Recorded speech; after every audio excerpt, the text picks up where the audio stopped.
Bienvenue, mesdames et messieurs, dans Perfect Actu de ce mardi 4 juillet, le deuxième numéro de la semaine. Tout le plaisir est pour moi de vous savoir toujours nombreux en train de regarder cette émission. On va faire les points sur les phénomènes enlèvement dans la ville-province de Kinshasa, capitale de la République démocratique du Congo. Hier lundi, la police nationale congolaise a présenté une trentaine de ces kidnappeurs au vice-premier ministre de l'Intérieur et Sécurité.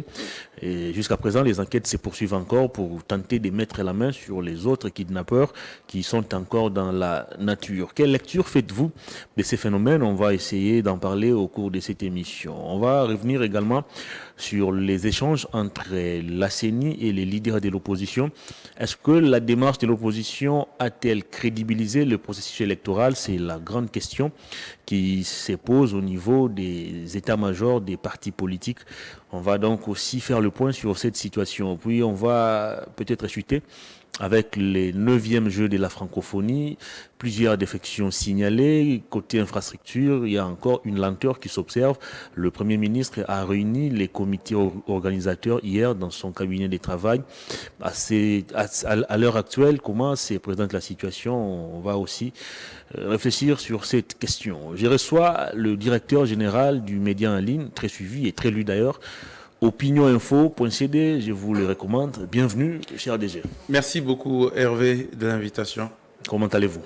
Je vais très bien. Je vais commencer d'abord par vous féliciter pour Merci. le travail que vous faites. Merci beaucoup. Cela fait 2 ans depuis que la chaîne de télévision Perfect a été mise en place, lancée sur l'orbite, donc les ondes hertziennes. Et aujourd'hui, le travail fait par vous, par tous les éminents travailleurs de cet établissement médiatique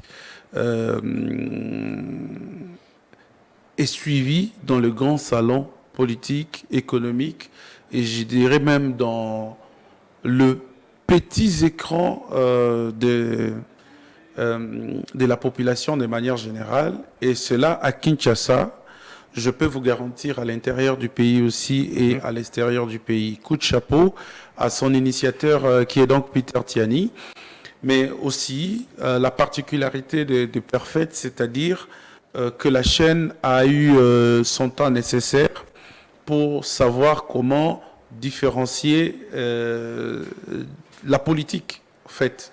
Des branches, des angles, plusieurs émissions politiques, mais qui n'ont pas le même contenu. Absolument. Donc, chaque émission a sa thématique et répond à des normes professionnelles, l'éthique et de la déontologie.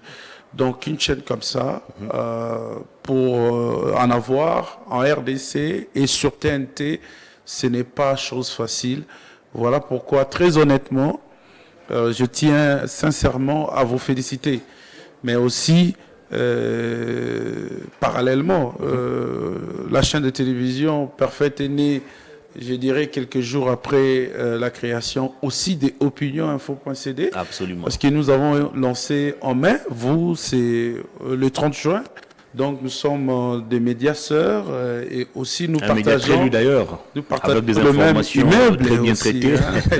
On est voisins. On est juste voisins, donc donc je suis en même temps très regardé de voir que les jeunes, les professionnels des médias créent leurs propres médias. Absolument. Pour nourrir cette population congolaise des informations, des qualités des informations assez fiables et pourquoi pas pour les instruire, pour les éduquer et des fois les divertir avec d'autres thématiques. Très bien, Perfect Télévision, en 2 ans, c'est aussi 2 privations des paroles contre son promoteur, des privations des paroles d'affilée, on va les dire, et puis 4 invitations contre son directeur des programmes. Pour certains, ça frise de l'acharnement. Non, non, c'est pas, je dirais pas de l'acharnement. Quand une chaîne est suivie, au fait, elle est comme une mangue mûre. Hein. Tout le monde l'admire, tout le monde l'apprécie.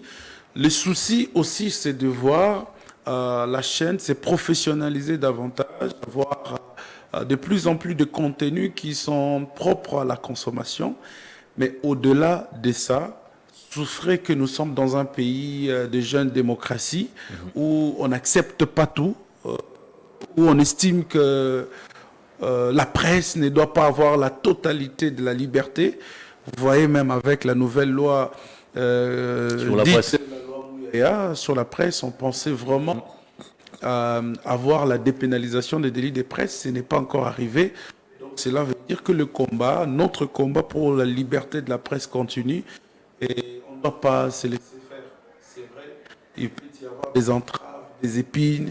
Nous devons toujours avancer. On ne doit pas toujours considérer ça de mauvais côté, mais ça nous fait grandir, on avance. C'est pas pour autant que Perfect est fermé.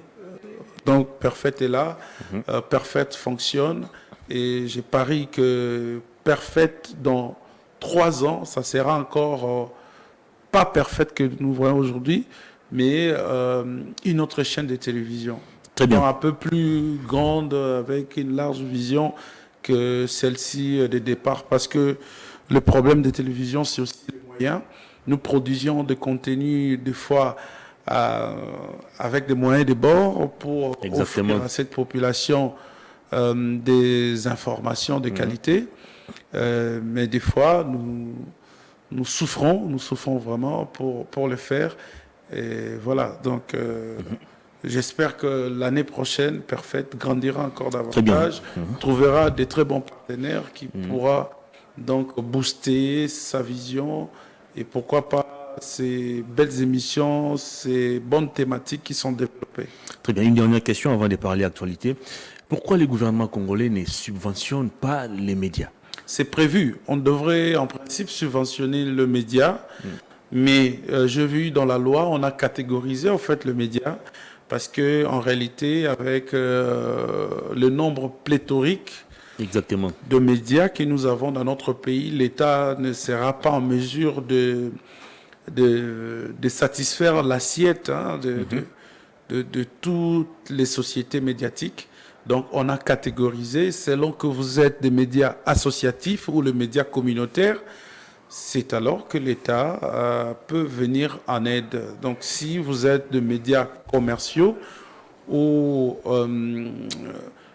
vous faites passer des publicités commerciales, donc souffrez que vous ne bénéficiez pas de cette manne. Très bien.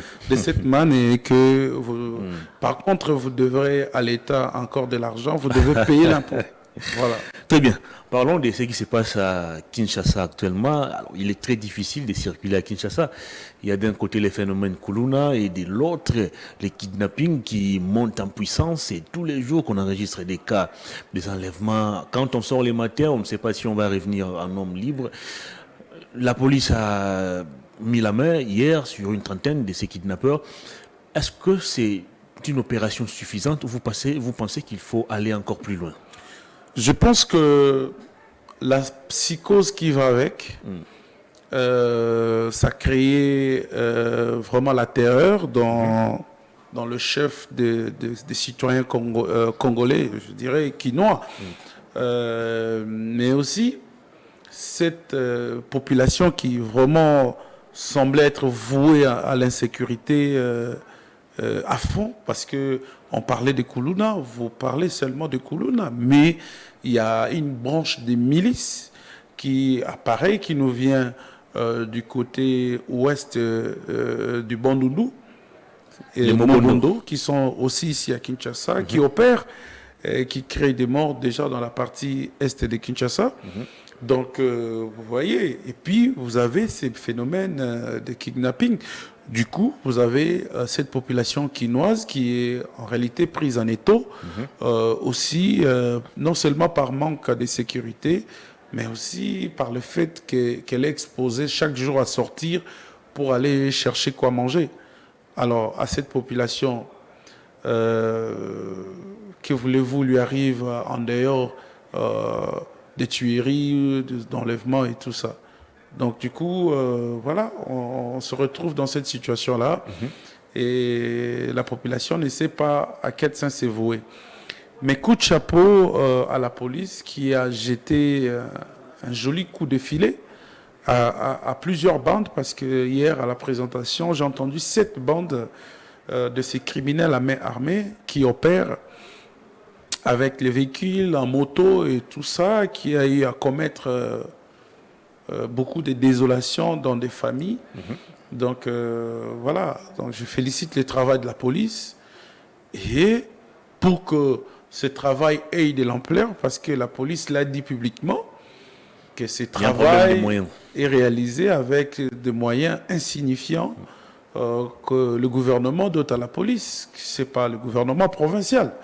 Donc du coup, les VPM a promis de plaider la cause de la police au sein du gouvernement pour que l'intervention, une fois demandée, que ça puisse arriver et à faire le travail de cette brigade criminelle. Mais aussi, j'ai appris qu'aujourd'hui, le gouverneur de la ville a autorisé à ce qu'on replace des checkpoints dans le carrefour stratégique de la ville de Kinshasa et qu'on augmente la sécurité. Et je ne sais pas comment la police va s'y prendre, mais on va voir dans les jours qui suivent à quoi va ressembler à cette décision. Entre-temps, la police alerte aussi sur la disparition de la base des données de tous ces véhicules qui font... Non, mais la base des données, ce n'est pas la faute de la police. Il faut le dire à cette population qui nous suit.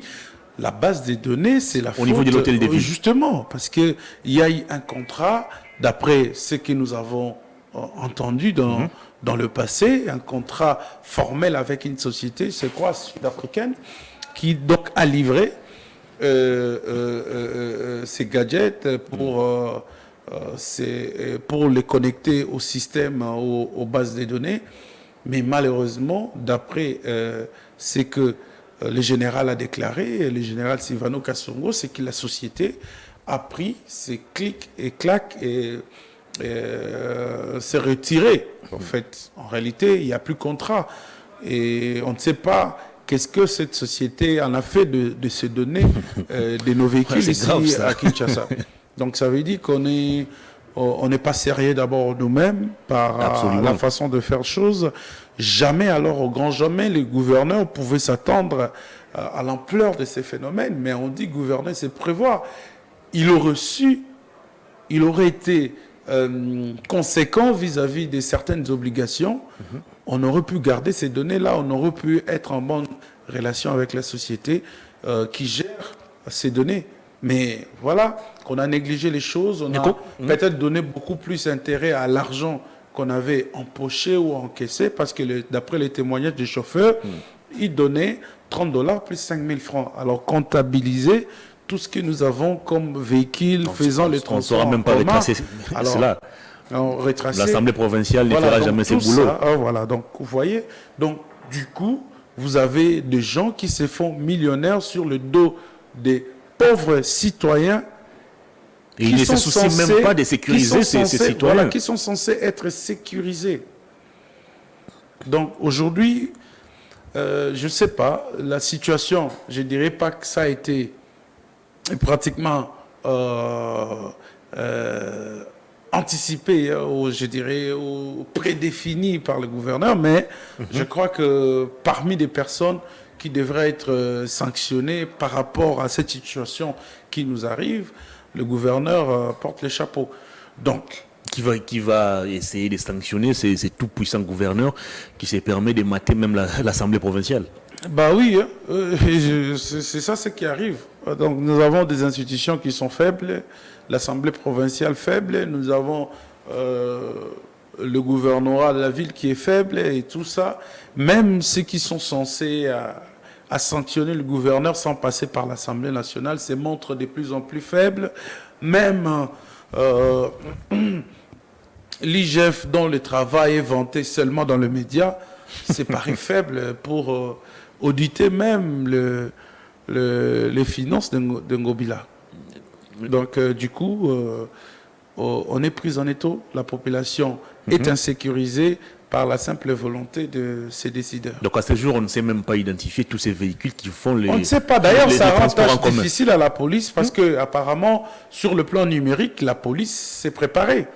La police s'est préparée et la plupart des arrestations, et ça je le confirme, la police a dû collaborer avec les sociétés de la téléphonie mobile pour mettre la main. Imaginez que la police détenait toutes les données de ces véhicules.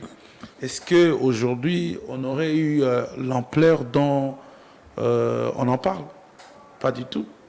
Je pense que la police fait son travail d'avant-gardiste et que le gouvernement provincial ne le suit pas. Vous avez évoqué un point très important, le rôle de ces entreprises de télécommunications. Oui. Parce que tous ces kidnappeurs, quand ils arrêtent les gens, ils rançonnent des familles, il y a des numéros qu'ils envoient. Oui, ils utilisent le mobile money, c'est l'argent par voie électronique, par voie de téléphone électronique. Donc, c'est facile à retracer. Donc, on peut mettre à contribution ces entreprises pour... Oui, mais ils sont toujours mis en contribution. Ils ont de cellules de cybercriminalité dans leur société. Donc, elles-mêmes, ces entreprises, dès leur création, ils ont prévu cela. Parce qu'il y a des anarques dans ce monde et tout ça, et surtout avec l'Internet.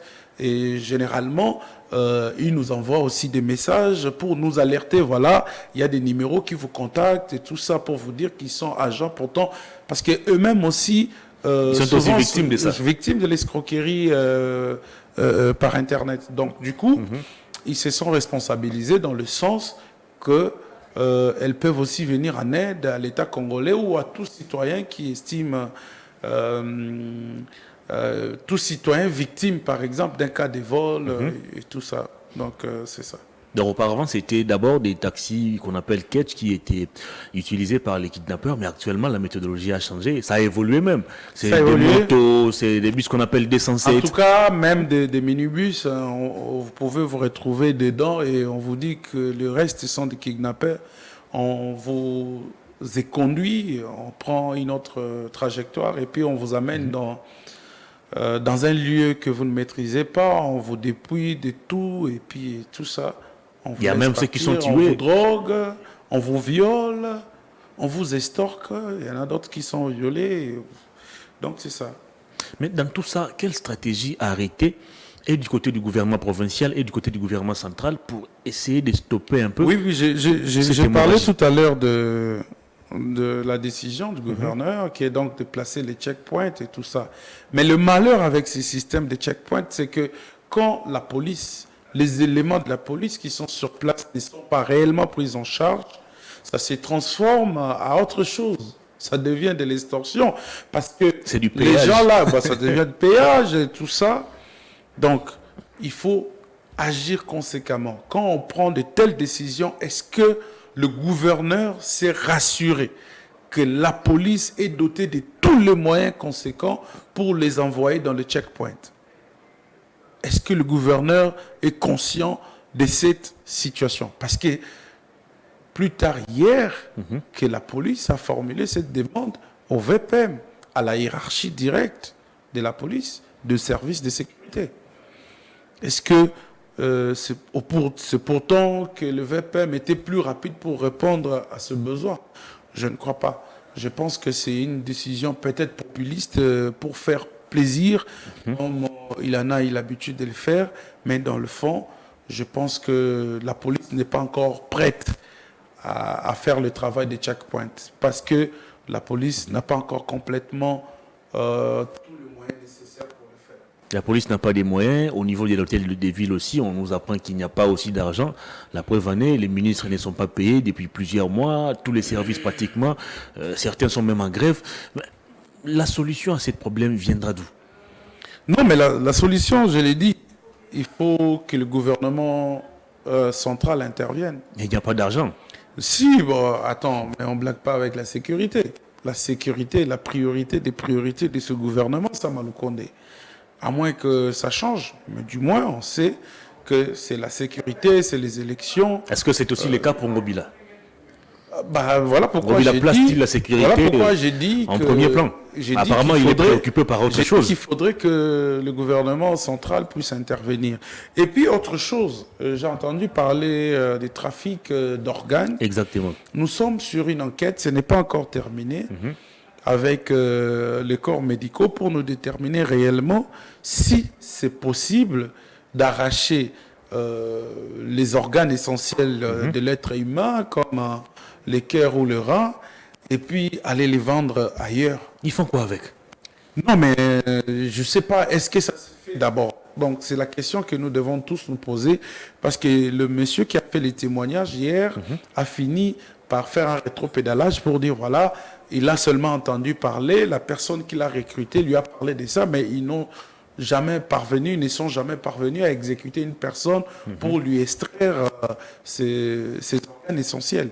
Donc, pour moi, cela relève en tout cas des spéculations, tant que ce n'est pas encore confirmé par les corps médicaux, parce que déjà le premier réponse que nous avons recueilli, c'est que il faut avoir des grands plateaux techniques, je dirais même spéciaux, médicaux, pour être en mesure de conserver ces organes essentiels, parce que ce sont ces organes qui doivent instamment rester en mouvement. Et ça doit être adapté dans un système pour que ça soit fonctionnel une fois qu'on le réintègre dans un autre corps. Mais est-ce que c'est pour autant que ceux qui les font ont ont rempli toutes ces exigences? Je ne pense pas. Et la deuxième étape, c'est comment le faire déplacer, le faire quitter de la RDC vers l'extérieur. Ça devient encore très compliqué. Je ne dis pas que c'est faisable, mais le pratique pour en arriver, c'est tellement énorme et que la RDC ne regorge, je dirais, pas aucun plateau technique spécialisé pour conserver ce genre d'organes essentiels en dehors de la chair humaine, en dehors du corps humain. Très bien. Kinshasa, c'est une ville où les transports, c'est pratiquement un calvaire. S'il faut éviter ce que nous appelons comme une maquette, s'il faut éviter ce que nous appelons 207, la population doit utiliser quel moyen de transport pour Mais d'ailleurs, vous n'avez pas suivi les témoignages d'une dame qui faisait le pied et qui a été enlevée. Mais est-ce que faire le pied, c'est aussi une solution? Non. La solution, c'est la sécurité. La solution, c'est de savoir comment mettre fin à cette insécurité de la ville. En commençant d'abord par les Kuluna, et puis par ces kidnappeurs, et puis par les Mobondo, tout ça. Tout ça. Donc c'est des situations d'insécurité assez graves auxquelles la population fait face. Les politiques sont plus concentrés sur la préparation des élections. Tout ça, et ça va avec les élections. Une cité qui n'est pas bien sécurisée. Comment on va aller voter? Voilà, donc on aura peur. Vous savez à quelle heure les centres s'ouvrent? Les centres de vote s'ouvrent à partir de 4h, 5h. Il faut arranger la salle et mettre les choses dans des conditions. Une fois que les électeurs sont là, sont alignés, et ils vont participer au vote. Donc il faut tenir compte de tout ça. Et aussi, je martèle, une chose est vraie, et que l'effectif de la police actuelle ne peut pas contenir, ne peut pas faire face à cette situation d'insécurité. Et la plupart d'éléments de la police, je dirais pas la majeure, le majeur pourcentage, mais je dis en tout cas un bon nombre de policiers font aujourd'hui des gardes auprès des autorités, des fermes, des entreprises privées, publiques et tout ça, et qu'il y a lieu de procéder au recrutement. Or, pour procéder au recrutement, il faut motiver ces services et pour attirer encore plus d'avantages, susciter cette volonté de servir les drapeaux derrière la police. Il faut aussi de la formation. La formation très importante. Parce qu'actuellement, c'est tous les anciens Koulouna qui sont devenus policiers. Ah non, pas du tout, hein, parce que ce qui est d'ailleurs à condamner. On n'a pas envoyé des Koulouna faire la police.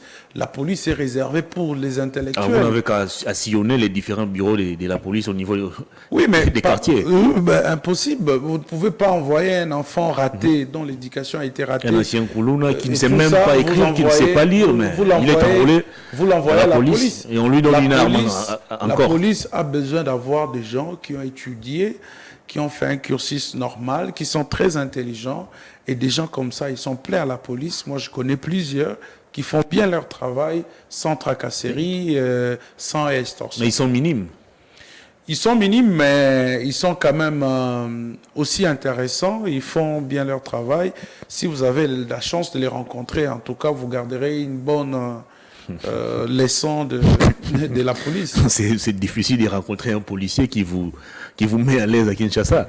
Si, ça. Quand vous voyez un policier, nombreux. le premier réflexe, c'est la fuite. Ils sont nombreux. Surtout la nuit. Ils sont nombreux, même la nuit aussi. Vous pouvez avoir la chance de rencontrer un bon policier. Il y en a, bon, vous savez, tout ça, c'est seulement autour de la motivation.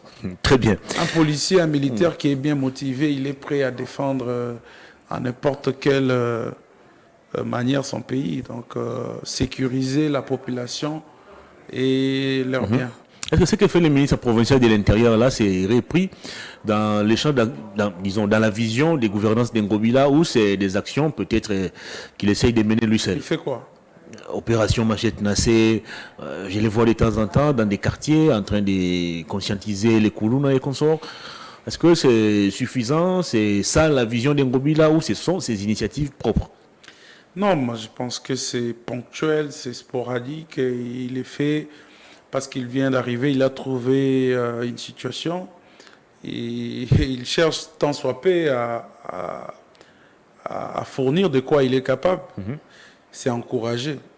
Ce sont des initiatives encouragées. Si cela produit ses fruits. On veut vraiment voir ces Koulouna-là laisser effectivement les manchettes pour rejoindre soit l'école, soit Kanyamaka CC. Exactement, très bien. On va parler politique, on va parler, disons, élection. Denis Kadima, président de la CENI, a entamé des négociations avec les opposants depuis la semaine passée. Il a échangé d'abord avec les blocs de l'opposition menés par Fayoulou, Matata, Sessanga et Katumbi qui s'étaient fait représenter. Hier lundi, il s'est entretenu avec Mouzito. Pratiquement toute l'opposition s'est montrée dubitative sur les élections dans les délais constitutionnels. Vous avez quelle lecture aujourd'hui du processus électoral? Je suis d'abord très satisfait parce que c'était parmi mes demandes à moi. J'exigeais au fait, dans un passé récent, au président de la CENI d'ouvrir un cadre de concertation avec les partis politiques. C'est l'unique lieu où les opposants, les acteurs politiques et les parties prenantes déposent leurs desiderata. Exact. Et à la mesure du possible, le président de la CENI cherche comment le persuader. Parce qu'il lui appartient l'organisation des élections, mais ceux qui sont comme acteurs majeurs, ce n'est pas la CENI, c'est des acteurs politiques. Donc, il était très important que ces animateurs de la scène politique voient, ne serait-ce que pour besoin de transparence, voient comment ces opérations se font sur terrain et sur les lieux même. Voilà. Il s'est posé des questions autour du fichier. Beaucoup de préalables de l'opposition n'ont pas été rencontrés. On a eu des marches, on a gazé, etc. Mais il fallait arriver à cette décrispation pour faciliter le processus apaisé. Et j'étais même surpris du discours du président Martin Fayoulou, qui, à mon avis, était à 80%, 40% positif par rapport à ce qu'il disait avant de cette CENI. Ils protestaient tous, Denis Kadima. Mais ils les ont rencontrés. Je pense que devant lui, ils n'ont même pas souhaité qu'il démissionne encore. Donc, du coup, vous avez un climat qui favorise, maintenant, cette fois-là, l'attente entre la CENI et ceux qui ont des doutes vis-à-vis des opérations que Denis Kadima est en train de nous mettre sur terrain. Donc, on peut désormais parler d'un processus crédible et fiable. Non. Pas du tout. On peut plutôt parler d'un cadre de dialogue, de discussion ouvert par la CENI pour faciliter en quelque sorte une transparence du processus. La crédibilité, tout le reste, on le verra à la fin. Parce que jusque-là, nous sommes pendant la période qu'on appelle préélectorale. Nous ne sommes pas encore arrivés au vote pour, du coup, accorder la crédibilité et tous ces vocabulaires à Denis Kadima. On le traitera au pied du mur, c'est à la fin. C'est alors qu'on traitera un architecte en construction. Donc, on est jusque-là dans le préalable pour aboutir au vote. Voyez-vous l'opposition changer sa perception de ces bureaux de la CENI qui a été décrié et condamné même? Curieusement, je n'ai jamais vu une opposition en Afrique accepter les résultats finaux des élections, si ce n'est pas cette opposition-là qui rempile. Je sais que, à la limite, l'opposition fait en sorte qu'il y ait vraiment moins de fraude électorale, qu'il n'y ait pas assez des choses qu'on pourra déplorer dans l'avenir. Ça pourra coincer les choses en ce sens-là, mais je ne vois pas une opposition qui restera éternellement satisfaite du processus de la CENI, qui va, si par exemple on aboutit à la réélection de Félix Tshisekedi, l'opposition va toujours décrire. On ne parle plus. Il ne faut pas se voiler la face. On ne parle plus de la restructuration du bureau de la CENI. C'est abandonné, ça. Maintenant, on parle audit externe du fichier électoral. Voilà. Voyez-vous la CENI revenir encore sur ça? Kadima a promis de soumettre la question à la plénière. Clair. Je pense que les opposants doivent aussi être clairs et savoir ce qui vraiment ils sont en train de chercher. Si les opposants veulent qu'on audite, qu'on fasse ce que j'appelle la refonte du fichier électoral ou qu'on audite les fichiers, ils doivent accepter les conséquences qui sont donc le report du délai constitutionnel. Et ça, c'est honnête, parce qu'on sait que la révision ou l'audit de ces fichiers ne se fera pas dans l'espace de 24 heures ni de 48 heures. Il faut planifier, il faut recevoir les acteurs, il faut qu'ils assistent tous les jours à des séances de comptabilité et tout ça, et voir les identités des personnes qui sont insérées. C'est des millions, c'est plus d'une trentaine de millions. Alors, ce n'est pas une opération qui ne se fera pas dans 2 jours, ni dans une semaine, et surtout que ces opposants ne sont pas experts en matière électorale plutôt. Donc, ils doivent eux-mêmes déléguer des experts. Exactement. Et puis, ce sont ces experts qui participeront à ces séances. Alors, si on ne va plus restructurer la CENI, si on ne va plus revenir sur l'audit du fichier électoral, alors à quoi aura servi le combat mené par l'opposition? Toutes ces marches, toutes ces blessures. Non, ils ont obtenu quelque chose. Ils ont forcé la porte de Kadima. Et voilà. Donc, il y a eu ouverture quand même de discussions. La CENI a demandé de le recevoir. Ils ont répondu positivement. Voilà, ils se sont rencontrés. Je pense qu'ils auront encore droit à d'autres séances. Cette fois-là, un peu plus pratiques. Voilà, pour le rassurer. Que répondez-vous à ceux qui pensent qu'en acceptant l'invitation de la CENI, les opposants ont crédibilisé le processus électoral et toutes les opérations menées par Denis Kadima et l'ensemble de son bureau? C'est pas crédibilisé. Et à les entendre parler au sortir de cette audience, nulle part l'opposition a dit voilà, nous sommes contents, nous sommes d'accord et tout ça. Non, nulle part. Ils ont plutôt tracé le préalable avant de commencer à se voir de temps en temps. J'ai parlé des séances pratiques. Certainement, ils assisteront aussi à ces séances.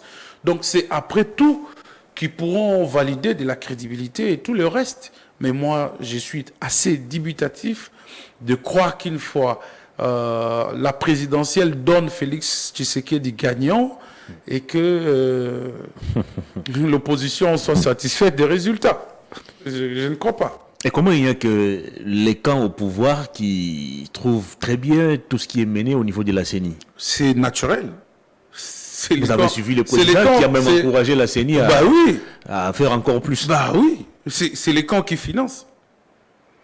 C'est les camps qui financent les élections. C'est le gouvernement qui finance les élections. C'est le gouvernement qui a endossé le fichier électoral. Parce que, après le nettoyage, le président de la CENI est allé déposer la loi sur la répartition des sièges au gouvernement. Le gouvernement l'a présenté comme un projet de loi. Du coup, comment se fait-il que c'est mon pain que j'achète et puis que je fabrique, pas j'accepte. Donc, quelle que soit la qualité, je serai fier de ce que mon argent aura produit. Et souvent, en politique, on le fait avec beaucoup d'hypocrisie. Exactement. Quand bien même que ce mal, il y a des malfaçons techniques et tout ça, je l'accepte parce que je sais que je dois défendre ça. Très bien. Donc, on défend deux fois l'indéfendable. Voilà. Les contraintes sécuritaires et financières continuent encore de peser sur le processus électoral et ça pourrait handicaper l'ensemble des opérations. Pourquoi pas? Le président de la CENI l'a répété. Et je pense que 7 mois sans frais de fonctionnement, je pense. Oui, il y a des financements manquants que le gouvernement doit à la CENI. Et jusque-là, la CENI n'est pas financièrement... équipé, on va dire. Pas équipé, autonome. Parce qu'il faut assurer l'autonomie de gestion financière à la CENI. Voilà. Donc aujourd'hui, la CENI a beaucoup d'éléments manquants qui peuvent en sorte que certaines des opérations ne puissent pas se réaliser en un temps tel qu'établi par le calendrier électoral. Est-ce qu'au regard de tout ça, il faut s'attendre à des élections dans le délai requis par la Constitution? Je ne crois plus. Ça paraît vraiment mathématiquement impossible et théoriquement infaisable cette année. Donc je pense que nous pourrons avoir les élections l'année prochaine. Okay. Début mars, je dirais même au mois d'avril. Comment négocier ces glissements et qui va endosser même la responsabilité d'annoncer ces glissements? Mais qui va accepter de participer à ces glissements? C'est la question qu'il faut poser préalablement. Hein? Je sais que dans des occasions comme ça, tout le monde vient et tout ça, mais le processus est vraiment en marche. Je pense qu'à l'époque de Kabila, malgré les 2 ans qu'il avait pu encaisser, il y a eu encore quelques mois qu'on avait récupéré pour faciliter certaines opérations. Je pense que la CENI aura des arguments convaincants pour persuader les opposants. Est-ce qu'il reviendra à la CENI d'annoncer l'absence peut-être de quelques outils pour aller aux élections dans les délais, ou vous pensez que c'est le président de la République qui doit endosser la responsabilité de se présenter à la nation? La CENI sait qu'elle ne peut pas s'exposer face à ces critiques acerbes de l'opposition. La CENI gère certaines choses de façon stratégique. La CENI ne nous livre pas toutes les informations. Il faut gratter pour comprendre qu'il y a des choses qui se passent là-bas. Donc, voilà. Je pense que, quelles que soient les conditions, la CENI maintiendra les élections, mais en réalité, on va repousser ça, ça pourra dépasser 2023. Pourtant, la CENI vous dit que le glissement n'est pas son vocabulaire. Ah, Ngoï Mulundala dit qui ne l'a pas dit. Toutes les structures des élections ont eu à violer la Constitution à chaque fois. En dehors seulement de la CEI qui avait organisé les élections dans les délais en 2006. Mais en 2011, on a eu des élections au-delà du délai constitutionnel parce que le délai constitutionnel, c'est en fait le fait d'organiser les élections, la présidentielle, 3 mois avant l'expiration du mandat du président de la République. Généralement, on les fait à 1 mois. 3 mois avant l'expiration, ça nous renvoie au mois de septembre. Exactement. Alors, donnez-moi la date de toutes les élections. Sinon, je vais te parler du 28 avril.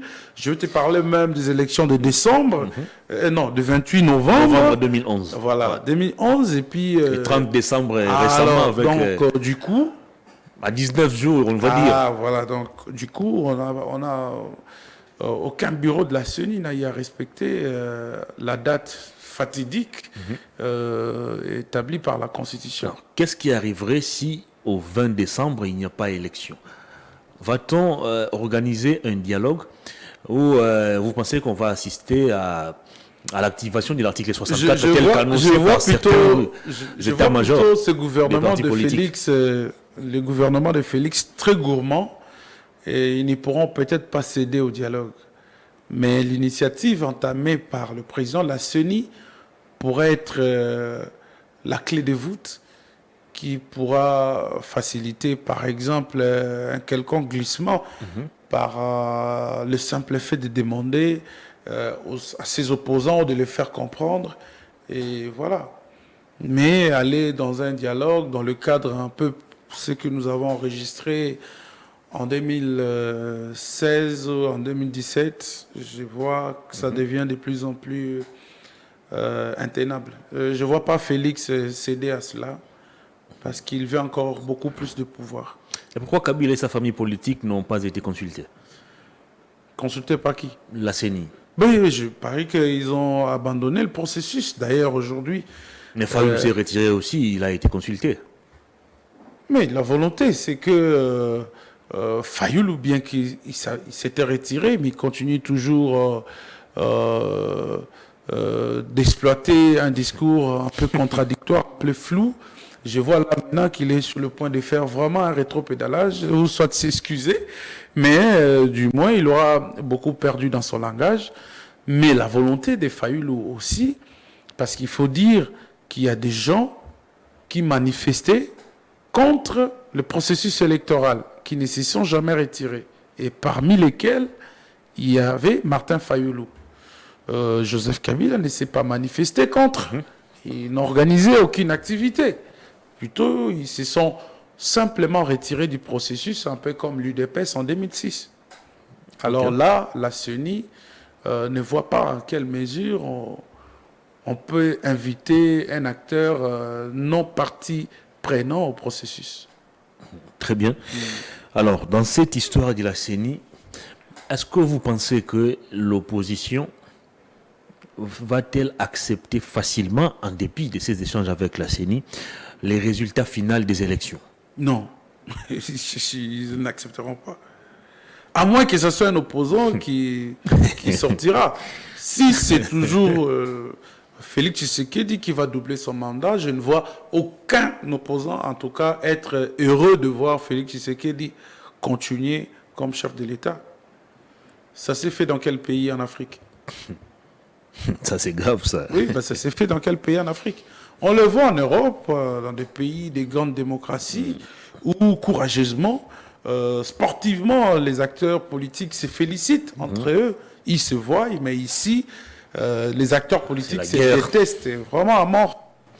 Ils se détestent et chacun cherche l'échec de l'autre. Le pouvoir cherche l'échec de l'opposition cherche l'échec du pouvoir. Et ils sont comme petits enfants sortis d'une même maison en train de chercher l'époux sur une tête chauve. Très bien. On va chuter pour parler 9e jeu de la francophonie. Nous sommes à, je crois, à 25 ou 24 jours de la tenue de ces jeux, mais jusqu'à présent, il s'observe toujours une lenteur dans l'exécution des travaux. J'étais la semaine dernière à l'Uniki, il y a encore des choses à faire. Au niveau des Tata Raphaël, il y a encore des choses à réaliser. Entre-temps, c'est des défections qui sont déjà signalées, le Canada, la Belgique. Est-ce que vous pensez que la RDC va réussir à organiser finalement ces jeux?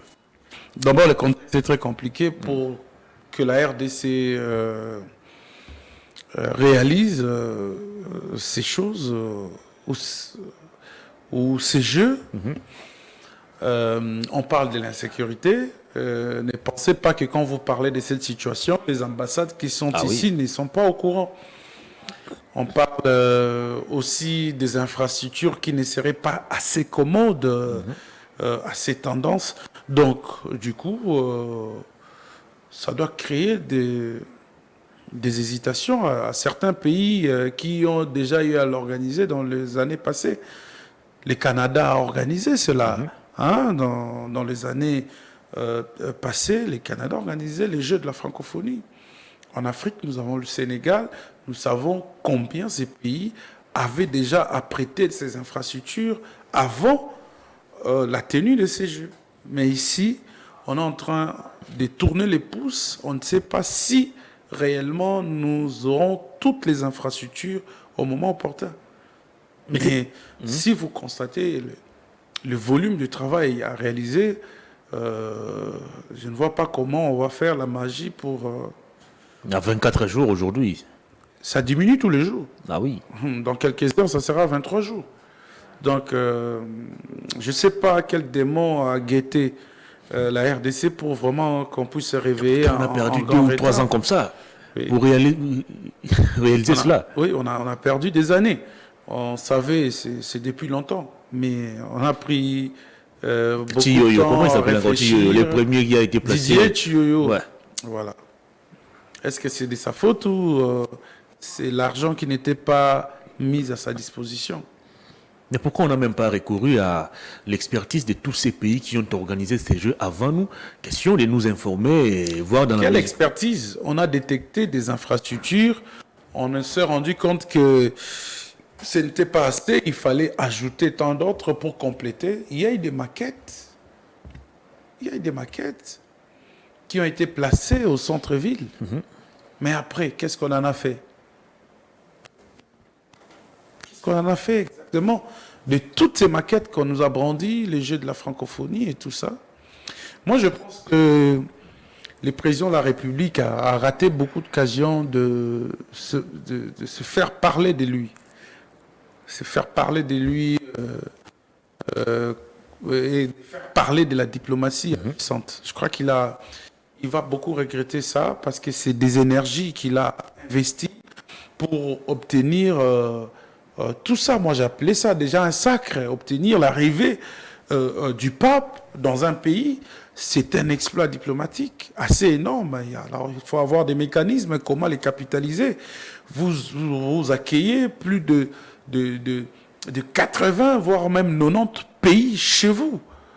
Mais c'est des occasions énormes qu'il faut entièrement capitaliser. Quel événement encore? Le sommet que nous avons accueilli ici dans notre pays. SADC, c'est assez... Tout ça, je pense que le chef de l'État, Pachikoup aussi, c'était vraiment une occasion de se faire parler de lui, de s'imposer, de diminuer un peu l'ampleur qu'il y a autour des informations qui, des fois, nous mettent mal à l'aise, de l'insécurité dans la partie Est et tout ça. On pouvait imposer d'autres actualités plus dominantes que celles-là pour nous faire oublier, je ne dis pas complètement, ce qui est vrai, on n'oubliera pas le nombre de morts, mais du moins nous faire oublier ça, ne serait-ce qu'un temps pour passer à autre chose. Mais là, les chefs de l'État ont raté vraiment beaucoup d'occasions. Et les pays là qui sont en train de se désister, rassurez-vous, d'autres emboîteront le pas. Parce que c'est tous les jours qu'on parle de ces jeux, qu'on parle de ces infrastructures qui ne sont pas encore terminées. Les experts de la francophonie vont venir pour confirmer ou infirmer la qualité des travaux, des matériels, des infrastructures érigées. Donc du coup, on a encore du pain sur la planche, et puis après, on est encore dans le suspense. Le suspense n'est pas encore complètement terminé. Très bien, on va terminer l'émission. Grand merci à vous, Edmond Izouba, pour votre disponibilité. Merci, le plaisir est mien, Hervé. Et je salue, je dis également un grand merci à ceux qui nous ont suivis à Kinshasa et partout ailleurs. Très bien. Dans le grand salon, comme j'ai l'habitude de dire, politique et diplomatique. Merci. Fin de cette émission. Grand merci à toute l'équipe technique. Merci à vous, fidèles téléspectateurs et internautes, pour votre sympathique et réelle attention. On se retrouve demain mercredi pour un nouveau numéro des Perfect Actu. Au revoir. Bonne évasion sur nos antennes.